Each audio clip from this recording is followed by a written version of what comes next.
السلام عليكم ورحمة الله وبركاته. أصحابتي كحيران يوتيوب جنالك دكتور إيدك علم كسول هذا هدي أكو عصبتهاي فضلا سبسكرايب كإيسار كمبلين كانت تاوس لو لسعتي المقالة بس هدي أهورنا ولا جوكتين وحاقولي هاي إلى سعو أو لايك كومنت شير انتظر maanta waxaa idin wadaa alaab cajiib ah oo run ahaantii caafimaadkaaga u fiican isla markaana waxtar u leh guud ahaan xanuunada ku haayo haddii ay jiraan qayb ka mid ah aan xusi doono insha allah.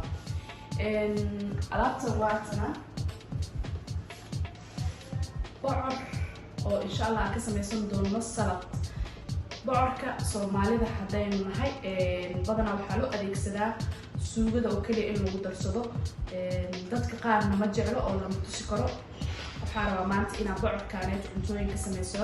cuntada ugu horeysa oo bocorka aan ka samaysan doono waxay noo noqon doontaa salad bocor oo ani aan aliftay insha allah. waxaan rajayn doonaa inay ku cajibin doonto faa'iidooyinka uu leeyahay. waxaan rabaa qayb ka mid ah inaan maanta idinla wadaago. faa'iidada ugu horeysa oo bocorka uu noo leeyahay, bocorka wuxuu leeyahay fitamiino badan ee ugu horeyso vitamin A, calcium, vitamin C, potassium, zinc, sidoo kale fibers uu badan leeyahay. waxaa lagu daaweeyaa cudurro badan, waxaana looga hortagaa cudurro badan. maadaama uu vitamin A leeyahay wuxuu aad ugu fiican yahay aragtida. sidoo kale maadaama uu potassium leeyahay waxaa lagula taliyaa dadka qaba dhiigkarka iyo dadka qaba xanuunada wadnaha ku dhaco in ay isticmaalaan. wuxuu aad ugu fiican yahay dheefshiidka, waxaan lagula taliyaa dadka qabo gaaska iyo dadka qabo overweightka ama dadka aadka u cayilan in ay isticmaalaan maadaama uu u fiican yahay dheefshiidka isla markaasna uu qofka calooshiisa ay si fiican ugu soconayso. wuxuu aad ugu fiican yahay hooyooyinka uurka leh maadaama uu leeyahay zinc iyo calcium. hooyada xilliyada ee uurka leedahayna calcium laga soo nuugayo lafaheeda wuxuu ka caawinaa inay calcium ka hesho. isla markaasna waxaa lagu daaweeyaa cudurrada lafaha ee ugu horeyso osteoporosis ama rheumatismada ama lafa burburka. waxaa ku jiro vitamin K oo aad u anfacayo dadka lafa xanuunka qabaan. wuxuu aad ugu fiican yahay maqaarka maadaama uu ku jiro potassium oo aad kaaga caawinayo muuqaalkaaga iyo maqaarkaaga inuu qurux badnaado. waxaa cuntid waa inay maqaarkaaga ka muuqdaan. waxaan lagula taliyaa gabdhaha cosmeticska soo saaro ama isticmaalaba in ay potassium maadooyinka ay ku jirto ay isticmaalaan. sidoo kale wuxuu u fiican yahay tinta oo maadaama potassium ay ka qayb qaadanayso quruxda maqaarka iyo timahaba intaba. waxa aan aad kugula talin lahaa haddii scrub aad isticmaalaysid, haddii aad shampoo isticmaalaysid, maadooyinka ee potassiumta ku jirta inaad isticmaashid bocorkan aad u qaadatid cunto ahaan. sababtoo ah quruxda oo keliya ma aha inaad kor iska nalisnaystid oo cuntadaadan ee nafaqaysnayn. intaas kuma soo koobi karo nafaqada iyo faa'iidada caafimaad uu bocorkan leeyahay. waa aad ay u baaxad weyn yahay. dad badan ayaa waxay ka qoreen buugaag research ka sameeyeen. marka waxaan kugula talin lahaa cuntooyinka aad samaysanaysid in aad qayb kaga dhigtid haddii aadan samaysanayn xitaa cunto qaas u ah. waxaan rajayn doonaa inaan kula wadaagi doono cuntooyin caafimaadkaaga u wanaagsan isla markaana waxtar ku leh. bocorkan ilmaha 6 bilood marka ay soo gaaraan waa cuntooyinka ugu muhiimsan ee number 1 ah ee ka qayb qaato kobcinta garaadka iyo muuqaalka carruurta. waxaan haddana bilaabi doonaa insha allah diyaarinta alaabaha aan haysano. waa u baahannahay saladkan si aan u samaysano. waxaa kamid ah qajaar, 2 xab qajaar ah, xabad yaanyo sibisaan gaduud ah, barbarooni, toon, 1 xabo oo liin dhanaan ah, cusbaandhees 1 xabo ah haddaad doonto waa iska dhaafi kartaa, iyo oomaar 1 xabo ah. meeshaan waxaa ku haysanaa bocorkii. intaana ka isticmaalaynaa. ani wax badan ma rabo inaan isticmaalo. ansalaatadan waa taasaa waxaa waaye tumin maa lahaa, tumin, filfil iyo sidoo kale qal. bocorka sidaana u jarjaraysaa xaniifa ka dhigaya macnaha caato zaa'ida u qafiifinaynaa. waxaana marinaynaa korkiisa nus qaando oo maxaa la dhahaa filfil ah. ani waa qiyaasanayo laakiin qaandadaada ku shubo nus qaando oo keliya isticmaal.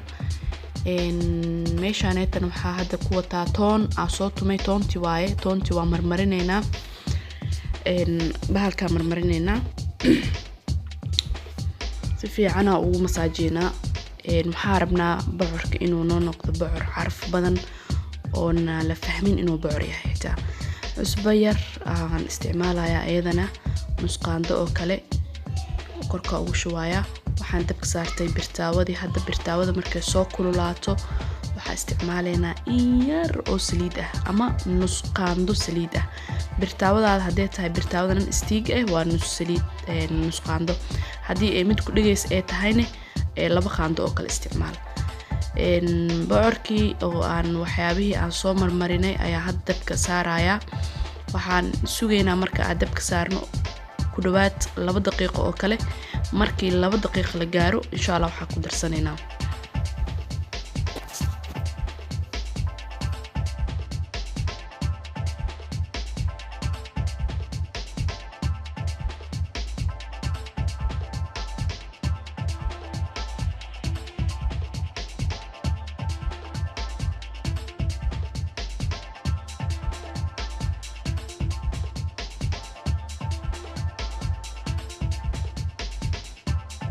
waxaan ku darsanayaa hadda marka liin dhanaan hal xabo liin dhanaan ah liin dhanaanta ayadan waxay noogu sameynaysaa dhadhan aad u fiican oo cajiib ah waxaa kale oo ku darsanayaa biyo 5 qaando oo biyo ah biyaha hadee kaaga bato bocorku aad uu kaaga dildilaacayaa uu kaaga jilcayaa zaa'idkaasna marabno waxaan rabnaa oo kale inuu xoogaa bislaado sida bardhada oo kale u bislaado isla markaasna uusan zaa'id nooga jilcin waa u jeedin qaandooyinka 5 qaando oo biyo ah ayaan ku darayaa 5taas qaando waxa ugu talgalnay xoogaa yar inuu bocorka noogu soo bislaado haddii aad doontid waxaa sameyn kartaa bocorka kaligiis inaa marka hore nus koob biyo ku soo sameysid uusan ka burburin kadibna bahaaraadkan iyo waxyaabahan marmarisid markaas kadib aad dubtid sidaan oo kale aad u dubtid ma fahamteen kalarkaas aad u jeedin waa ugu talgalay designkii decorationku hadhowga caawin doonaa iyo quruxdiisa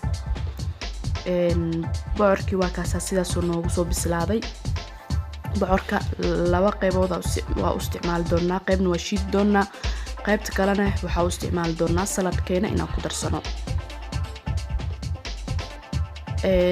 waxaa haddadaaneed u gudagalaynaa qaybtii saladkii kale meeshaan waxaa noogu diyaarsan ansalaato waxaan ku darayaa gasicitoonada ahayd intaaseeto waxaa kusii kordarsanayaa qajaarkii noo yaryaraa meeshaan waxaa igu jiro isbaandheeskii iyo barbaroonigii intaaseetana waa ku darsanayaa waxaa ka hirta oo keliya yaanyadana waxaa ugu talgalay maadaama intaa la isxagirgelinayo inay iga burburin ayaa rabaa gadaalaan kaga darsan doonaa insha Allah intaana waxaa rabaa marka inaan si fiican isku dhexgelino oo malaay maadaama aan soo burburinin inaan si fiican isku qaso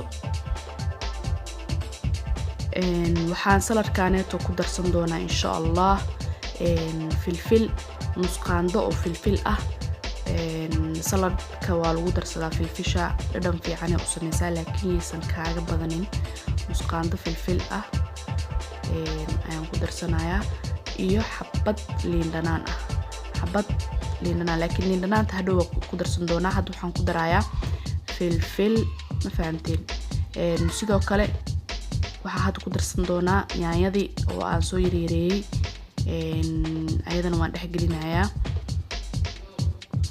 yaanyada aad u bisleed marka inay iga jajabta marabi meeshaana marka waxaa kusoo diyaarsaday xabad liin dhanaantii iyo 1 qaando oo qal ah iskama badinayo qoyaanka badan hadhow wuxuu igu saameyn oo igu yeelanayaa maadaama cusbo yar aan kusoo darsaday saladka qal yar iyo waxaan isticmaalay liin dhanaan haddana waxaa u gudagali doonaa insha Allah habka cuntada loo soo bandhigo ama presentationka plate presentation ama qurxinta cuntada hadba ka u taqaanid wax walba oo la qurxiyo waxay ka caawinayaan cuntadaada inay noqoto cunto heer sare ah hoos waxaa dhigay 2 xabo oo bocorkii oo noo diyaarsanaa waxaan ka isticmaalaynaa oo kaliya santarka ama qaybta dhaxda oo kaliya ayaa saladka u isticmaali doonaa sidoo noogu qurux badnaado ma fahamteen waxaa hadda daaneta dhexgeliya hal xabo oo bocor kale ee geesaha kaga soo qabtay. waxaa rabaa kaas inuu noo taagnaado. saladkaaseeta waxaa ugu talagalay inuu xoogaa yarkan soo muuqdo bocorka, saladkana xoogaa geeska ka qariyo mujida. saasa u istaajinaynaa, geesaha waxaa kaga dabooleynaa saladkii. waxaa rabaa qaybna inuu bocorka ka soo muuqdo, saladkiina uu soo muuqdo, inuu wada qarsoomo bocorka marabi. sidaasa ku wadeynaa. waana ka taxadareynaa geesahaasaytoo dhan inaanan gaarsiinin wax salad ah. haddii ay dhacdo inay kaa gaarsane waa inaa iska tirtirtid. qaybta dhexda oo keliya ayaa ugu talgalnay inaan saladka isticmaalno aan u adeegsano. hadda waxaa ku duubay bocor kale oo khafiif ahaa, xabadii dhexda noo taagneed ayaan ku duray, halka ku duubay, halkaas xabo kalena waa istaajiyey, waa ujeediina u maleynayaa. bocorkan aad uu bisil yahay. waxaa la rabaa saladka qofka markuu cunaayo inuu ku goosto oo ku cuno. qofkan saladkan sida usoo sameynaya bilawgiis arkin, markii loo geeyo wuxuu u maleynaa inuu malaay yahay oo kale, ma loo maleynayo inuu bocor yahay. waa kaasa sidaasa ugu qurxineynaa bocorkeenana noogu dhex jiriyaa. waxaa soo heri 3 xabo. waxaa sameyneynaa, waa soo shiideynaa. waxaa kusoo shiiday qal iyo liin dhanaan, waatana ayadoo soo shiidan bacdaasaa kusoo shubtay. soos camal ugu dhigeynaa ama waa ku shubeynaa. designkana way naga sii caawinaysaa ama presentationka. korkaasa wax yar ugu shubeynaa, iyo waxaa u isticmaali doonaa saxanka qaybta hoose ee sagsag aan ku siinayaa labada geesood. waa kaasa sidaan ayuu saladkeeni salad bocor noogu diyaarsan yahay. kaaliska arag waayo dhadhankiisa, caafimaad noogu leeyahay. waxaan rajeyn doonaa inaad ka faa'iidaysan doontiin. waxaan idiin rajeynayaa kheyr iyo bashbash iyo barwaaqo. waa mahadsantihiin. asalaamu calaykum.